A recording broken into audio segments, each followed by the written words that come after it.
Hello বন্ধুরা, নতুন একটি ভিডিওতে আপনাদের স্বাগতম। আজকে যে ওষুধটি নিয়ে আলোচনা করতে চলেছি সেটা হলো নিউরোবি। নিউরোবি একটি স্কয়ার ফার্মাসিউটিক্যালের জনপ্রিয় ওষুধ। এবার আসা যাক কি কি উপাদানে এই নিউরোবি তৈরি করা হয়েছে। নিউরোবি ওষুধটি ভিটামিন B1 মানে thymine monohydrate 100 milligram, vitamin B6 মানে pyridoxine hydrochloride 200 milligram, vitamin B12 সাইনোবালাকামিন 200 microgram, এই উপাদানগুলো এর ভিতরে আছে। এবার আসা যাক নির্দেশনা। এই ট্যাবলেট নিম্নলিখিত রোগের চিকিৎসার জন্য নির্দেশিত: ডায়াবেটিস, অ্যালকোহলিক বা টক্সি নিউরোপ্যাথির মতো যে কোনো দীর্ঘমেয়াদী neuropathy, neuritis, neuralgia, cervical syndrome, কাঁধ ও হাতের দীর্ঘমেয়াদী neuropathy, lumbago, sciatica, myalgia, intercostal neuralgia, herpes zoster, trigeminal neuralgia, মুখ পেশির অবশতা, আরও বিভিন্ন কাজ করে এই নিউরোবি।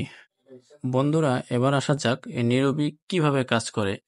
ভিটামিন B1 শর্করা, ফ্যাটি অ্যাসিড, অ্যামাইনো অ্যাসিডকে শক্তিতে রূপান্তর করে, স্নায়ুর স্বাস্থ্য ও মন ভালো রাখে এবং হৃৎপিণ্ড শক্তিশালী করে।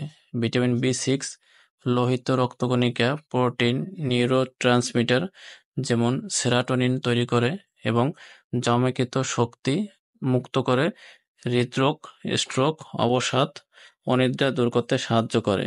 ভিটামিন B12 কোষে প্রতিলিপি ও লোহিত রক্তকণিকা তৈরির জন্য দরকার, যা রক্তশূন্যতা, অবসাদ, স্নায়ুর ব্যথা, আশারতা, রক্ত জমাট বাঁধা সমস্যা, হৃদরোগজনিত ঝুঁকি কমায়।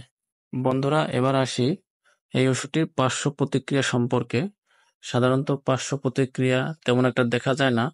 কিছু কিছু ক্ষেত্রে অ্যালার্জির প্রতিক্রিয়া দেখা যায়। এই সমস্ত ক্ষেত্রে যে ডাক্তার এই ওষুধটি আপনাকে প্রেসক্রিপশন করছে তার সাথে যোগাযোগ করতে হবে।